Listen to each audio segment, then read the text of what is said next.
ये है भाई असली, ये है इस जगह की असलियत। अभी तक तो हम छोटी जगह पे ही लगे हुए थे, कल दिन में यहाँ आ सकते हैं एक बार।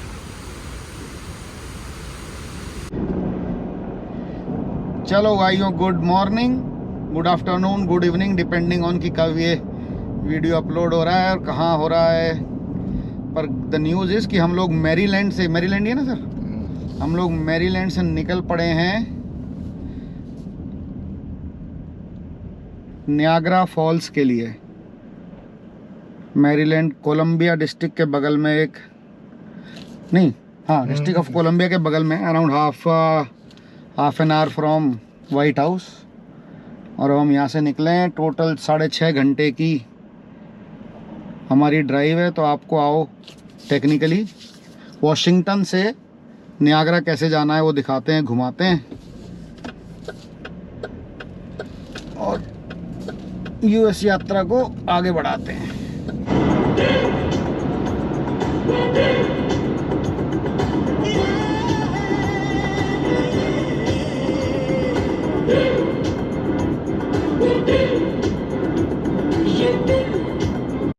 तो आइए अब आपको अपने इस 650 से 700 किलोमीटर लंबे सफ़र के बारे में कुछ खास चीज़ें बताते हैं। वॉशिंगटन डीसी से नियाग्रा फॉल्स की दूरी है तकरीबन 7 से 8 घंटे में आप कवर कर सकते हैं। और दो मेन रास्ते हैं जिनसे आप इस रोड ट्रिप का आनंद ले सकते हैं।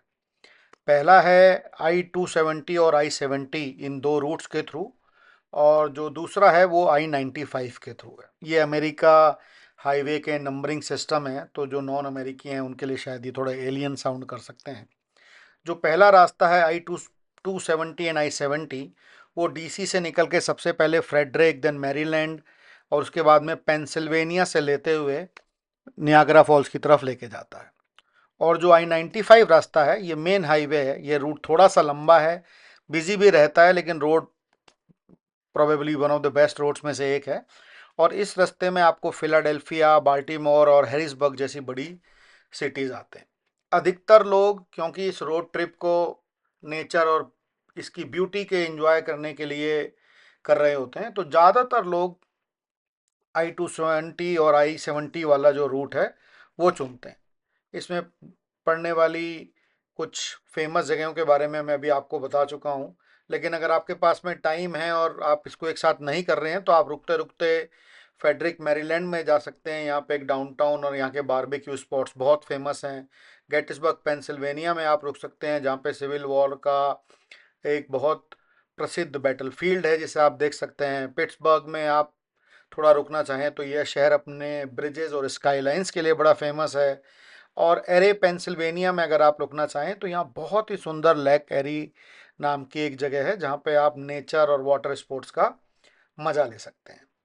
यह रास्ता अपने आप में काफ़ी मनोरंजक और ऐतिहासिक उनसे भरा हुआ है। यहाँ पे काफ़ी नेशनल पार्क्स पड़ते हैं और तकरीबन तकरीबन इस सारे रास्ते में आपको खाने पीने की जगहों का, पेट्रोल पंप्स का, गैस स्टेशन बोलना चाहिए जैसे अमेरिका में बोलते हैं, उनमें किसी तरह की कोई समस्या नहीं आती। और जैसा कि आप देख पा रहे हैं, बेहद ही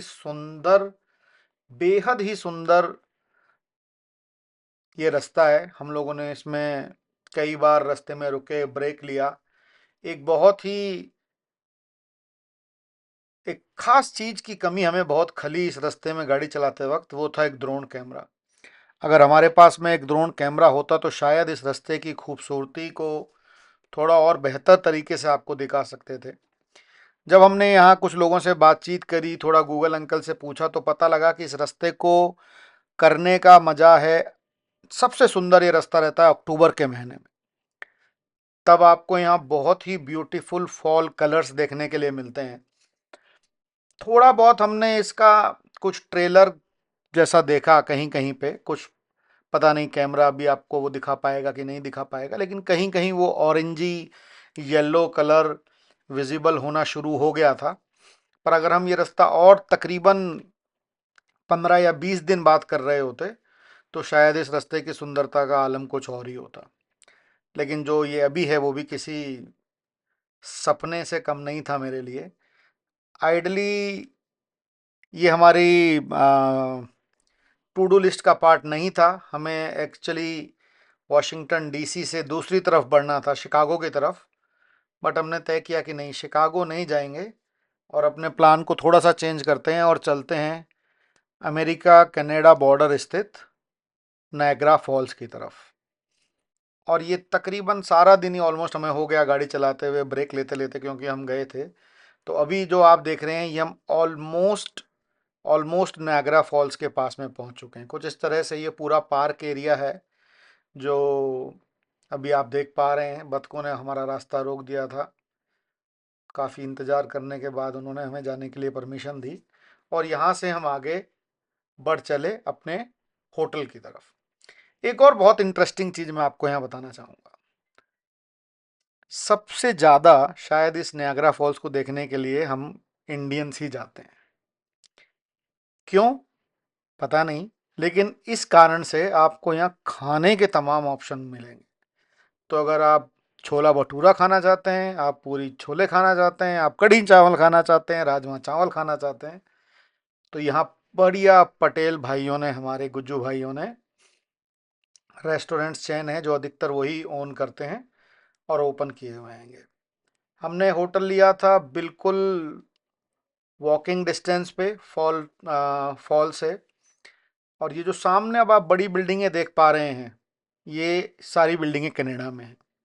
बहुत ही सुंदर शाम के कलर मौजूद थे, सूरज जी छुप रहे थे और हम दिन भर की यात्रा के बाद आ पहुंचे नियाग्रा फॉल।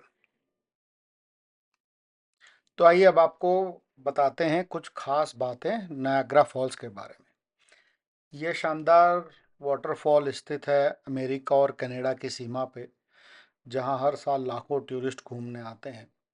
शायद by the amount of water flow ये दुनिया का सबसे बड़ा वाटरफॉल्स में से आता है और हर मौसम में ये कुछ अलग तरह का नज़ारा देखने का मौका देता है टूरिस्ट को।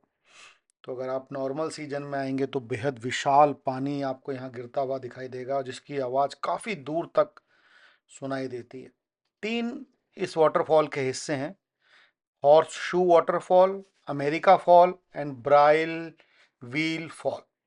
सबसे फेमस है इसमें हॉर्स शू फॉल्स, जो कि कनाडा साइड पे स्थित है और आपको उसको देखने का अलग ही अनुभव होता है। बहुत ऊंचाई से पानी गिरता है और वो जो पानी की बूंदें हैं फिर वो नीचे से कुछ एक जादू की तरह ऊपर बादलों में जाती हुई दिखाई देती हैं। आपको दिखेगा कि सीधे सीधे नयाग्रा फॉल फीड कर रहा है क्लाउड्स को। बहुत ही बेहद बेहद ही कमाल का अनुभव होता है इसको देखने के लिए। यहाँ बहुत तरह तरह के एडवेंचर एक्टिविटीज़ भी हैं। आप नीचे बोट लेके जा सकते हैं, ब्लू साइड रेड साइड कुछ बोलते हैं। इन सब के बारे में हम आपको डिटेल में जब कल इस वाटरफॉल को घुमाएंगे तो आपको इसके बारे में, इससे रिलेटेड और भी बहुत कुछ चीज़ें हैं जो आपके साथ में शेयर करेंगे। तो अभी इस तरह से अपना दिन भर का सफ़र करके हम यहाँ आ पहुँचे और आप ये देख रहे हैं कि ये इस तरह यहाँ तमाम होटल स्थित हैं सॉरी। तकरीबन 150 से $200 पर नाइट के आसपास की रेट थी जब हम गए थे यहाँ पे। तो तकरीबन 15-16 हज़ार रुपये के आसपास आप मान लें, 12-15 हज़ार रुपये से लेके 20-1 हज़ार रुपये तक के रूम्स यहाँ मौजूद हैं। होटल कॉस्टली हैं थोड़े से और हर चीज़ का पैसा चार्ज करते हैं। तो यहाँ हमने अपनी गाड़ी लगाई होटल की पार्किंग में और उसके पार्किंग के पैसे भी दिए थे। पर शायद हो सकता है ये अमेरिका के लिए नॉर्म हो, इंडिया में तो बेहद बेहद ही रेयर है ऐसा कुछ देखना। तो ये था हमारा hotel comfort inn. Check in करके हमने सोचा क्विकली, सुबह तो वाटरफॉल देखेंगे ही, एक बार जरा रात का नज़ारा देख कर आते हैं। और नियाग्रा फॉल्स ने कुछ इस तरह हमारा स्वागत किया। ये पूरा क्या अनुभव था, ये इसको शब्दों में बखान करना बहुत बहुत मुश्किल है। लेकिन आप कल अगले दिन जो हमने अपना एक्सपीरियंस था वो आपको अगले वीडियो में बना के दिखाएंगे। सुबह के वक्त जो हमने यहाँ अनुभव किया, और ये देखिए ये वो हॉर्स शू वाटरफॉल वाला हिस्सा है। इसकी असली सुंदरता अगले दिन सुबह हमने देखी, जो हम आपको अगले एपिसोड में दिखाएंगे। आप बने रहिए इस अमेरिका यात्रा में हमारे साथ। आप लोगों का बहुत बहुत धन्यवाद।